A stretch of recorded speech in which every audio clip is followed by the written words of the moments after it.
Hey guys, it's me, Freddy Pop Collector, and welcome back to part 3 of Useless FNAF Facts. I've done 2 other videos about Useless FNAF Facts, and today I'm pretty sure might be the final part. I may do a part 4 sometime down the line, but as of now, this is the final part. So sit back, relax, and I'm gonna list off 20 more Useless FNAF Facts.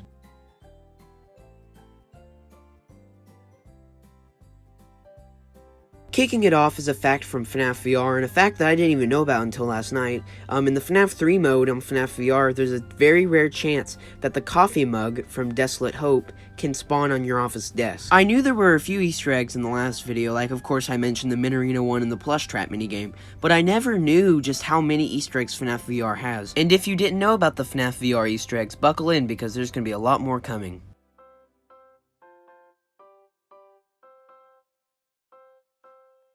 Another useless fact that really is useless unlike the last one, but also kind of interesting, is that Ennard is constantly missing one of his eyebrows. I don't know what it is, but originally in Sister Location he was missing one of his eyebrows, in the Ultimate Custom Night roster when it was first unveiled he was missing one of his eyebrows, and in FNAF VR he was missing one of his eyebrows. I'm pretty sure in most of the games where this was a problem they were fixed, but it's just really interesting and really kind of useless at the same time, you know, it's not that important, it's just really strange.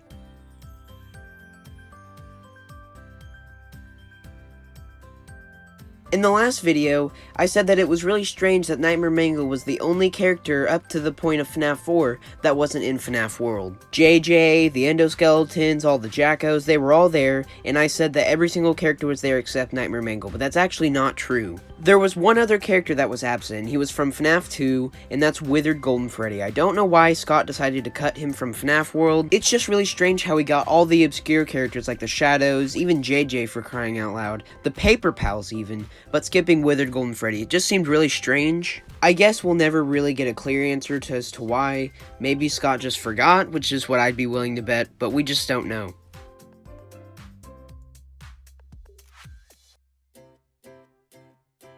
Like I said earlier, there's going to be quite a few FNAF VR facts on this list, and here's another one. It's the fact that Helpy can spawn in FNAF 2. It's really strange how in all the game modes that they could have chosen, they decided to spawn Helpy in FNAF 2. They could have put him in FNAF Sister Location in the Funtime Foxy level, or in Vent Repair or something, but no, it's just really strange how he's in FNAF 2 of all places. I don't know about you guys, but this is the first time I've heard about these FNAF VR Easter eggs. Tell me if this is your first time hearing about them in the comments, because I actually didn't know about these until last night. And I gotta say, I'm really glad that Will added these in. I like these FNAF VR Easter eggs a lot.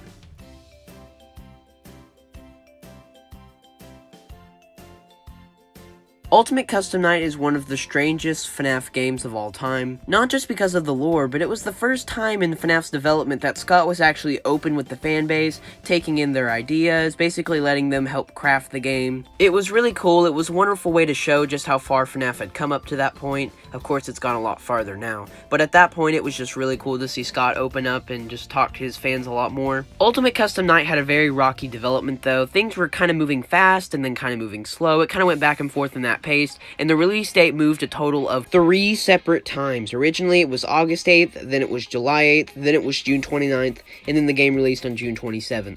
It's definitely the FNAF game to have its release date moved the most times, and it wasn't even pushed back, it was pushed forward. It was really strange, but hey, it was good to get the game like 3 months before it was originally supposed to come out.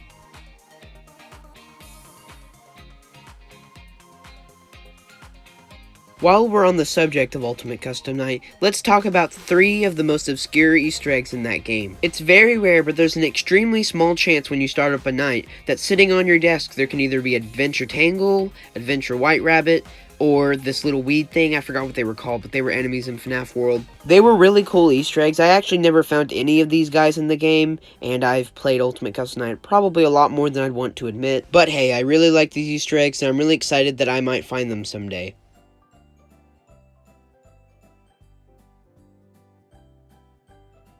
As I mentioned in the last video, the Freddos weren't originally named by Scott. They were originally named Mini Freddys, and then Scott adopted the name Freddos because it just stuck better, and I think everyone liked it overall. Like the Freddos, it's really similar with Golden Freddy. He was originally named Yellow Freddy in FNAF 1, but Scott decided to change it to Golden Freddy when everyone started calling him that, and by FNAF 2 it was official. I'm pretty sure Markiplier started it.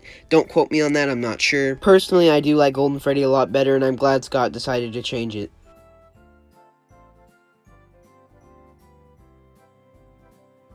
As we all know, Ultimate Custom Night had a lot of voice acting. You had some returning voice actors like Heather Masters for Baby and Scrap Baby, as well as Amberly Connors to return to voice Toy Chica from FNAF World. There were a few characters though who were planned to have voices, but they ultimately got cut. The most notable being Freddy, and as well as Toy Bonnie. Both of these characters both got voices in FNAF AR, which is really interesting. I'm really curious if their voices would have been the same at all on Ultimate Custom Night. But hey, it doesn't really matter anymore. At least they eventually got voices.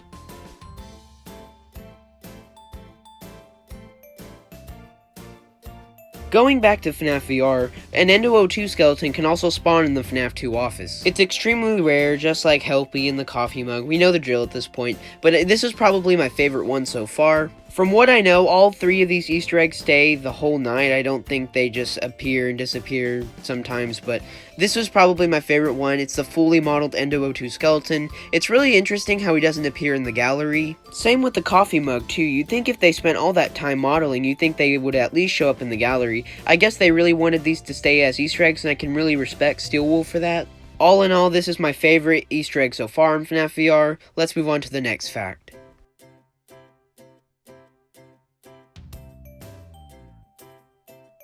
If you've ever played FNAF 4 at any point in your life, I'm sure you've wondered what the pictures in the bedroom and basically all throughout the house look like. Now, surprise, surprise, these pictures have zero lore relevance whatsoever. I always found it kind of strange how back in FNAF 4's early days, when people thought that these pictures meant something, they don't. Scott mentioned that one of the pictures he used was a picture of a mountain when he was a truck driver in Texas. Another one was a snowman him and his sons built. I don't know about you guys, but I was really happy to finally find out what these pictures were.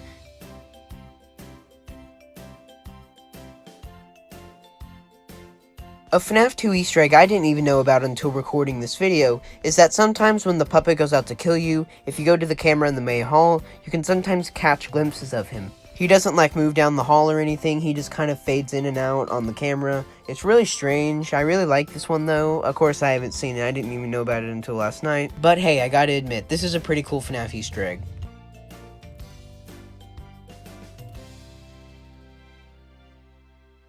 If you've ever wondered why Bonnie's guitar was changed in FNAF VR, or why it was cut from the console ports, it was actually because that guitar is copyrighted. That's right, Scott doesn't actually own that guitar. It kinda sucks because I really like that guitar, but what I'm really wondering is why can Funko and McFarlane make toys out of this guitar if Scott doesn't own it? It's very strange. I don't know like what the legal things on this is. I don't want to get those companies in trouble, but it's like, are they allowed to do that? I don't know. Bonnie's new guitar is pretty cool as well, but I kind of miss the old one, and I really wish Scott could get the rights to that, but hey, you guys,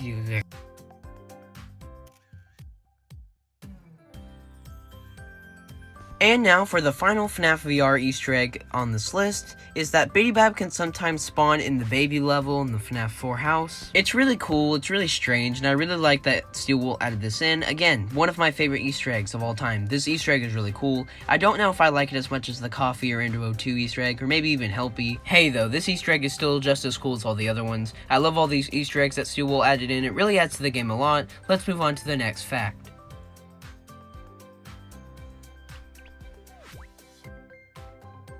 The Ultimate Custom Night office was a really cool office in my opinion, one of my favorites definitely. It brought in elements from all the other offices. It had the FNAF 2 desk, it had the doors from FNAF 1, even though they weren't the exact same, they were still doors. It brought in the mounted Freddy suit from FNAF 3, and it brought in the posters from the alley from FNAF 6, and a few random things from Sister Location like the gas tank, and a few Sister Location posters as well. But Scott did forget to add in something from FNAF 4, and when he realized his mistake, he added in the FNAF 4 phone on the desk in the back. What's really funny is I'm pretty sure he found this out in Dawko's video, because I know I didn't really notice that at first, but Dawko uploaded a video about the office, I think the day of or the day after it was announced on Scott Games. And yeah, I'm pretty sure that's why Scott added it in, so very useless FNAF fact, but hey, that's what this video is for.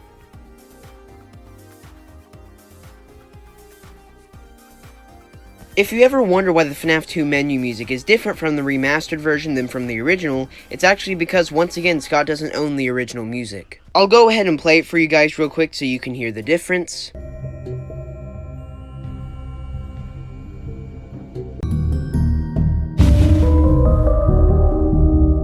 Now, as I'm sure you can tell, the remastered version plays the Cursive Jubilee music, which honestly I have no problem with it. Cursive Jubilee is probably my favorite FNAF soundtrack. This scenario falls similar to the guitar fact with Bonnie, in that Scott doesn't own it, so when he remade them for consoles and remastered versions on mobile and stuff, he had to take it out.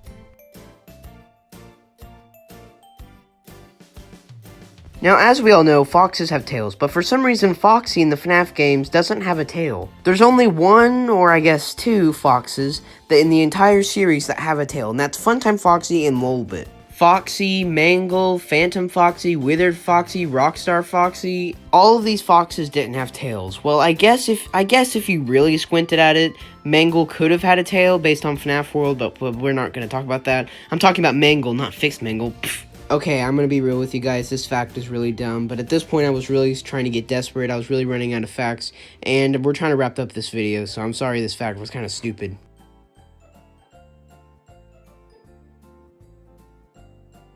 If you know about the lore of Ultimate Custom Night at all, I'm sure you've heard of the one you shouldn't have killed. A lot of people say the voice lines in the game, like Nightmare Freddy, Withered Chica, Mangle, mentioning this weird figure, the one you shouldn't have killed. Anyways, that face that appears in the game is the one you shouldn't have killed, and that's actually Scott's son. Again, I shouldn't be surprised because with FNAF 4, Scott said he uses a lot of the pictures that he has for convenience for his games, but this picture is just really creepy. Scott did a good job of making his kid look very scary.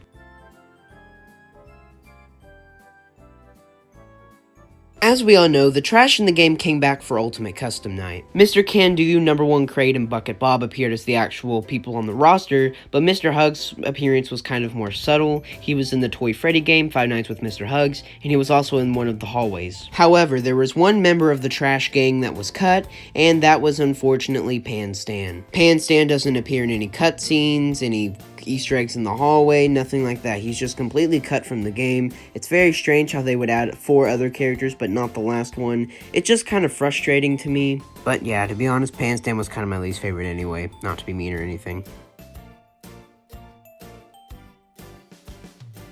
An interesting thing about the voices in Ultimate Custom Night is that there were some actors that played multiple characters. For example, the person who voices Mr. Hippo also voices Funtime Foxy and Rockstar Foxy. It's amazing that some of these actors are able to do this. They sound so different and so much better. There are a few more examples, but I guess we'll just save that for another day.